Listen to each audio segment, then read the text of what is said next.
Hello दोस्तों, सभी को good evening, Radhe Radhe. Paper second पाठ्यक्रम विकास एवं आकलन के यूनिट थर्ड हम लोग देखेंगे। और उसमें एक टॉपिक है, यानी यूनिट थर्ड आज ही स्टार्ट हुआ है। उसमें एक टॉपिक है पाठ्यक्रम के निर्धारक यानी डिटरमिनेंट्स ऑफ करिकुलम। तो उसको हम लोग आज स्टडी करेंगे। और देखिए, पेपर जहाँ तक रही ऑब्जेक्टिव और सब्जेक्टिव होने की बात, तो मैं एक कॉलेज के, यानी कानपुर में एक कॉलेज है राजीवपुरम में, ठीक है ना। तो वहाँ से मैंने ये जानकारी लिया है। तो जो बहुत विश्वासी लोग हैं वही बोल रहे थे कि पेपर इस बार सब्जेक्टिव होगा, ठीक है ना। तो देखिए, अब आगे क्या है, लेकिन ध्यान रखिए आप लोग का पढ़ाई दोनों मोड में रखिए। इसलिए मैं कहना चाहता हूँ कि लड़ता वही है जो साम दंड भेद अपनाता है, ठीक है ना। यानी सब चीज़ तरह से आपको तैयार रहना है, लड़ना तो है ही है, ठीक है ना। तो हम आपके साथ हैं, आप लोग बहुत अच्छे से तैयारी कीजिए। और ये एक छोटा छोटा नोट्स है आप लोग के लिए जो आपको स्टडी में बहुत ही मदद करेगा, ठीक है ना। तो चलिए स्टार्ट करते हैं। पाठ्यक्रम विभिन्न पाठ विषयों तथा पाठ सहगामी क्रियाओं और विद्यालयों के सॉरी पाठ्यक्रम विभिन्न पाठ विषयों एवं पाठ सहगामी क्रियाओं और विद्यालयों में की जाने वाली समस्त क्रियाओं कलापों का योग्य है। यानी पाठ्यक्रम हम लोग पहले पढ़े थे सुनियोजित प्रक्रिया है। तो देखिए, ये इसमें भी निकल के आ रहा है क्या है कि पाठ्यक्रम एक सुनियोजित प्रक्रिया है। और इसके निर्धारक कैसे होता है, तो इसका निर्धारण करने के लिए हम समाज की आवश्यकताओं और विचारधाराओं के अनुसार करते हैं। यानी जो हमारा समाज है, हमारा तत्कालीन समाज कैसा है और उसकी आवश्यकता क्या है, उसके आधार पर हम इसका निर्धारण करते हैं। क्लियर है ना। अब आइए, नेक्स्ट एक टॉपिक है कि टॉपिक नहीं, एक पॉइंट है कि समय समय पर इसे नवीनीकरण की आवश्यकता है, यानी मॉडर्नाइजेशन, यानी इसका नया नया आधुनिकरण, एक तरह से बोल सकते हैं इसको, ठीक है ना। तो समय समय पर इसे क्या किया जाता है, नवीनीकरण किया जाता है। जैसे मान लीजिए, एक में क्यों नवीनीकरण किया जाता है, मैंने कुछ सीनियर से बात किया था तो बोल रहे थे कि हम लोग जो इंग्लिश पढ़ रहे थे ना, वो फोर्थ या फिफ्थ से स्टार्ट हुआ था उनका इंग्लिश। लेकिन हम लोग का इंग्लिश, मेरा इंग्लिश जो है वन से स्टार्ट हो गया था। कुछ लोगों का अब जो है, अब नए जो जमाने के बच्चे हैं उनको नर्सरी से ही इंग्लिश देखने को मिल रहा है, ठीक है ना। तो देखिए, ये एक समय समय की बात थी और इसमें क्या किया गया, नॉर्मल मतलब नवीनीकरण किया गया और नवीनीकरण करके उसको जोड़ दिया गया, ठीक है ना। आइए नेक्स्ट देखते हैं टॉपिक। और यह नवीनीकरण जो है ना, क्या करता है, हमारे समाज में नवनिर्मित उद्देश्यों को पूरा करने में क्या करता है, अहम रोल निभाता है। क्लियर है कि नवीनीकरण जो है, नवीनीकरण के कारण ही शिक्षा के द्वारा नवनिर्मित उद्देश्यों को पूर्ण करने में सक्षम होता है। मैंने बताया था आपको, ठीक है। अब आइए फिर इसी तरह से कुछ जो शिक्षा शास्त्री हैं या विद्वान हैं हमारे इसके, तो उसमें नवीनीकरण जो प्रक्रिया है ना, उसको वह पाठ्यक्रम का विकास भी कहते हैं। तो ध्यान रखिएगा कि नवीनीकरण की प्रक्रिया कुछ विद्वान या शिक्षा शास्त्री उसको क्या कहते हैं, तो पाठ्यक्रम का विकास कहते हैं।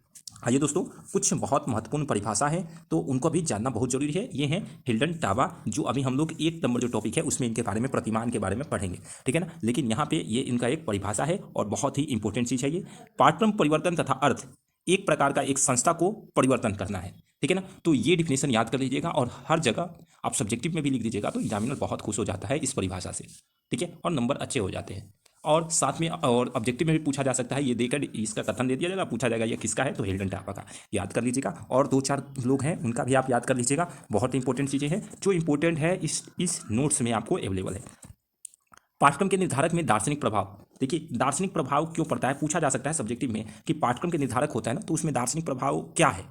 तो देखिए, मैं ये हाँ, आप लोगों को एक चीज़ और मैं बता दूं। देखिए, ये एक छोटा सा नोट्स है, आप इसको पढ़ के अपना फैक्ट, मतलब आप फैक्ट जानिए। और जब सब्जेक्टिव होगा तो इसके बारे में आप पेपर में लिखिए, किसी तरह का कोई बाउंडेशन नहीं होगा। और अपना कॉपी पूर्णतः कोशिश करिएगा, पूर्णतः कॉपी भरने का और अच्छे हैंडराइटिंग में भरने का, ठीक है ना, सब्जेक्टिव होगा तो। ये दोस्तों, जीवन दर्शन तथा शिक्षा सभ्यता की आदिकाल से चलते आ रहा है। तो सबको जान रहा है कि जो दर्शन है और वह क्या है, आदिकाल से चलते आ रहा है। और इसमें क्या किया जाता है कि व्यक्ति और समाज के प्रगति और दिशा का निर्धारण किया जाता है। प्रगति की दिशा का क्या किया जाता है, निर्धारण किया जाता है। क्लियर है। तो देखिए, एक चीज आपको देखने को मिल गया, क्या कि दर्शन व्यक्ति तथा समाज के प्रगति की दिशा का क्या करता है, निर्धारण करता है, ठीक है। यहां से आपको बन सकता है क्वेश्चन। तो कुछ दर्शन के बारे में जानते हैं।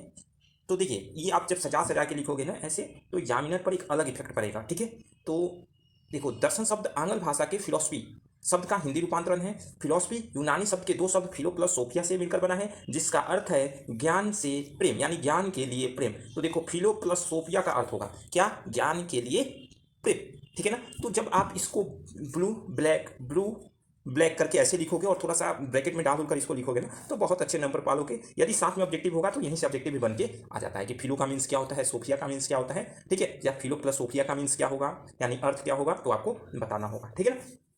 अब इसके अंतर्गत देखिए, दर्शन के अंतर्गत क्या किया जाता है कि मानव जो है ना, उसको लौकिक और पारलौकिक अनुभव तथा मानव जीवन के विभिन्न पक्षों और समस्याओं को क्रमबद्ध तरीके से व्यवस्थित कर विवेचना करके उसके संबंध में अंतिम ज्ञान प्राप्त करने के निरंतर प्रयास किया जाता है। यानी आप लौकिक और परलौकिक दोनों अनुभव से जो आपकी समस्या है वो आपको डील किया जाता है, एक अच्छे तरीके से व्यवस्थित किया जाता है, विवेचन किया जाता है। साथ में आपका क्या एक कोरिलेट यानी एक रिलेशन बनाया जाता है, और उस रिलेशन यानी संबंध को क्या किया जाता है, सबसे अंतिम ज्ञान के रूप में क्या किया जाता है, प्रयास किया जाता है। क्लियर है ना, क्या किया जाता है, निरंतर प्रयास किया जाता है। आइए दर्शन के कुछ परिभाषा जो है ना बहुत इंपॉर्टेंट है, 3-4 लोग इनको दिए हैं। फिक्टे ने कहा कि दर्शन ज्ञान का विज्ञान है। तो ध्यान रखिएगा, दर्शन क्या है, ज्ञान के विज्ञान है। किसके अनुसार, फिक्टे के अनुसार।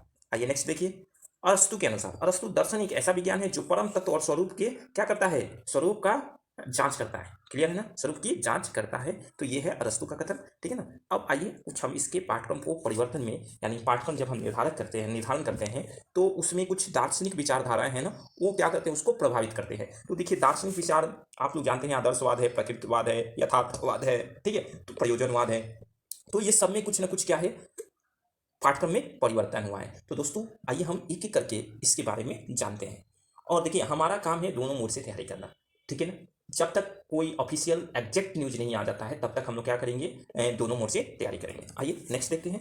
पाठ्यक्रम, आदर्शवाद के पाठ्यक्रम में परिवर्तन, शिक्षा के क्षेत्र में दार्शनिक विचारधारा अपना प्रभाव डाला, उसे आदर्शवाद प्रमुख और सबसे प्राचीन विचारधारा है। देखिए, शिक्षा के क्षेत्र में जो है ना, दार्शनिक विचार जो धारा पाठ्यक्रम को प्रभावित किया, उसमें सबसे पहला जो है ना दार्शनिक विचारधारा वह है आदर्शवाद, और सबसे प्राचीन विचारधारा की है। तो देखिए, यहाँ ऑब्जेक्टिव भी बन जाएगा और सब्जेक्टिव में आप आसानी से लिख भी लोगे। आदर्शवाद का पाठ्यक्रम निर्माण से संबंधित सिद्धांत है। कुछ ऐसे सिद्धांत है पाठ्यक्रम निर्माण से सिद्धांत। देखिए, पाठ्यक्रम मानव विचार तथा आदर्शों पर निर्भर होता है। अब जब सब्जेक्टिव बनेगा तो यहाँ लाइन लीजिएगा और इसके बारे में कुछ यहाँ लिख डालिए, कोई दिक्कत नहीं। फिर शाश्वत मूल्यों का महत्वपूर्ण स्थान है, तो यहाँ आप लिख सकते हैं शाश्वत मूल्य क्या होते हैं। ठीक है। साथ में मानव के प्रमुख क्रियाकलापों का महत्व है, तो यहाँ से आप लिख सकते हैं। थोड़ा लिख दीजिएगा, सब्जेक्टिव आसानी से निपट लीजिएगा। ठीक है ना। और जब पेपर बनता है सब्जेक्टिव में तो ये जोड़ कर बनाया जाता है कि पाठ्यक्रम, सेकंड पेपर का मैं बात बता रहा हूँ, पाठ्यक्रम से रिलेटेड है तो पूछा जा सकता है कि आदर्शवाद का पाठ्यक्रम क्या प्रभावित किया, यथार्थवाद में पाठ्यक्रम क्या प्रभावित किया, क्या प्रभावित करने वाले घटक क्या क्या हैं, तो यही आप लिख सकते हो। ठीक है। और इसमें क्या करना, तो अपने से बना के लिख देना, हेडिंग बना के। ठीक है। और पढ़े रहोगे तो बहुत अच्छा है, बल्ले बल्ले है तुम्हारे तो फिर। अब हम लोग पढ़ेंगे प्राकृतवाद का पाठ्यक्रम परिवर्तन। देखो, प्राकृतवाद जो है ना, वो दार्शनिक विद्वान में जो है एक रूसो ने महान ग्रंथ इमाइल एंड एजुकेशन की रचना की। तो ध्यान रखिएगा, प्राकृतिकवाद जो है उसमें एक रूसो थे, रूसो का क्या क्या पुस्तक का नाम था, तो इमाइल एंड एजुकेशन की रचना की, जो जिसमें शिक्षा को एक प्राकृतिक क्रिया तथा प्रकृति को सर्वश्रेष्ठ शिक्षिका घोषित किया गया। तो ध्यान रखिएगा, पूछा जा सकता है ऑब्जेक्टिव में कि किस पुस्तक में प्राकृतिक मतलब प्रकृतिवाद को प्राकृतिक के सर्वश्रेष्ठ शिक्षिका घोषित किया गया। तो आंसर आपका हो जाएगा इमाइल एंड एजुकेशन की रचना किसकी थी, तो रूसो की थी।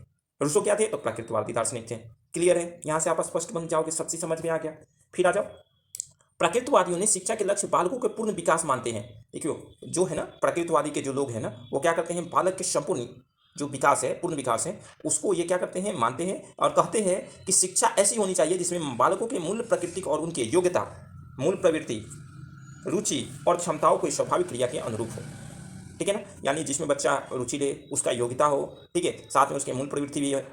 तो इस तरह के जो शिक्षा है उस पर ये लोग सबसे ज़्यादा बल दिए हैं। आइए इसके पाठ्यक्रम के विशेष सिद्धांत देख लेते हैं। देखिए, व्यक्तिगत विभिन्नता का सिद्धांत है इनका, जीवन रक्षा संबंधी विषयों का प्रधानता है, धार्मिक शिक्षा के व्यर्थ होना है, और यौन शिक्षा का महत्व है, और प्रयोजनवाद और पाठ्यक्रम में परिवर्तन है। प्रयोजन तथा पाठ्यक्रम का क्या है, परिवर्तन करना इनका चीज़ें हैं। आइए, सॉरी, एक पॉइंट यहाँ गलत हो गया है। आपके ये 4 पॉइंट रहेंगे, जो 4 पॉइंट है, व्यक्तिगत विभिन्नताओं का महत्व और जीवन रक्षा संबंधी विषयों का प्रधानता, धार्मिक शिक्षा का व्यर्थ होना, और यौन शिक्षा का महत्व। यहाँ से हम लोग पढ़ेंगे प्रयोजनवाद के पाठ्यक्रम में परिवर्तन।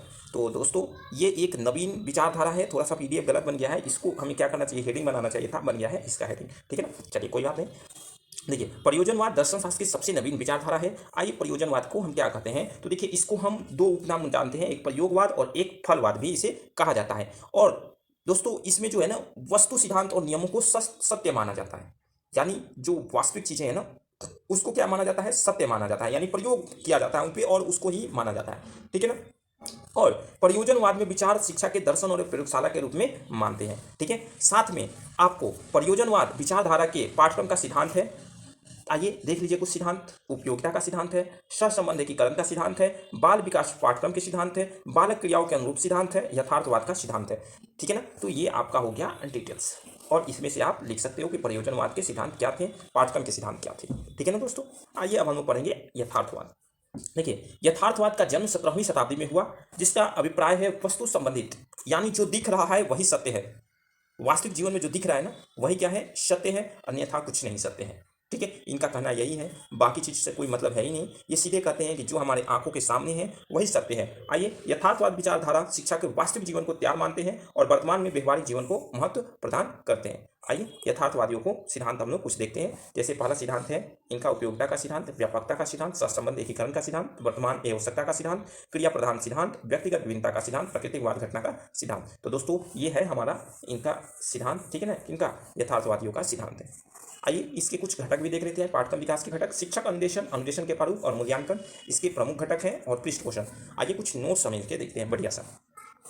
शिक्षा विधि का दर्शन सिद्धांत विकास किसने दिया, किलपैट्रिक ने दिया।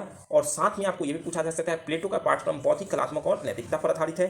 ठीक है ना, तो ऐसे आपको ऑब्जेक्टिव क्वेश्चन पूछा जा सकता है। साथ में टीपी ननन ने दो मानव क्रियाओं को दो भागों में बांट दिया। जून के अनुसार व्यक्तिगत्व के 3 प्रकार हैं, आपको पता होगा 3 प्रकार कौन कौन है, बहुमुखी, अंतर्मुखी, ऐसे करके 3 प्रकार हैं जंग का। ठीक है, जुंग का। साथ में एक कोर्स है brief of course in the history education, Monroe साहब की है एक बुक है, brief of course in the history education. ठीक है ना, तो ये एक किसका है, मुनरो साहब की है। साथ में आपको प्राकृतिकवादी दार्शनिक विचारधारा और धार्मिक विषयों पर क्या किए, विरोध किए। तो ध्यान रखिएगा, प्राकृतिकवादियों ने दार्शनिक विचारधारा एवं धार्मिक विषयों के पाठ्यक्रम पर क्या किया है, विरोध किया है। तो ऑब्जेक्टिव यहां से भी बन सकता है कि किस दर्शनवादियों ने, चाहे दार्शनिक विचारधारा ने धार्मिक विषयों के पाठ्यक्रम का विरोध किया। तो आपका राइट आंसर हो जाएगा प्राकृतिकवाद। ठीक है ना दोस्तों, यदि आप ये समझ में नहीं आ रहा हो तो हमें कमेंट्स जरूर बताएं। थोड़ा सा हम अपने आप को और इसमें क्या करेंगे, कोशिश करेंगे ताकि आपको और बेहतर दें। देखिए, और जिनको पीडीएफ लेना है, देखिए जो क्लास आपको, मैं सीधा बोल दे रहा हूँ आप लोगों से कि आपको क्लास लेना है तो यूट्यूब पर भी ले लीजिए। ठीक है,